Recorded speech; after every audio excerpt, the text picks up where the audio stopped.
तर आम्हाला गांडूळ खताचा जो प्लांट आहे तो दाखवा आणि कसं काय आयडिया आली करायची हे पण सांगा. गांडूळ खताची आयडिया म्हणजे आमच्याकडं दूध व्यवसायाला म्हशी होत्या, त्यांचं शेण खूप हे होतं आणि भविष्यात सेंद्रिय शेती करणं काळाची गरज आहे.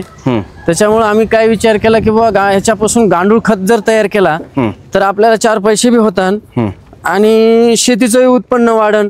आणि शेणखत शेतीत टाकल्यानंतर त्याला कुजायला हे करायला खूप वेळ लागतो. गांडूळ खत तुम्ही डायरेक्ट टाकला डायरेक्ट ते लगेच काम करायला सुरू करतो. टोटल आता किती बेड आहेत?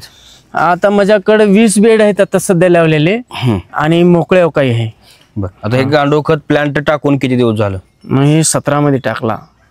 2017 मध्ये गांडूळ खताचा प्लॅन टाकला. 17 पासून आपले हे बेड सुद्धा तसेच इथं खराब झाले नाही. कुठं कुठं जाळ्या वगैरे फाटल्या आणि हे मध्ये गांडूळ कल्चर वगैरे गांडूळ असतात त्याच्यामध्ये असे. ज्ञानेश्वर विश्वनाथ शिंदे, राहणार उमरा, तालुका पालम, जिल्हा परभणी. मोबाईल नंबर माझा 9130 07 70 25.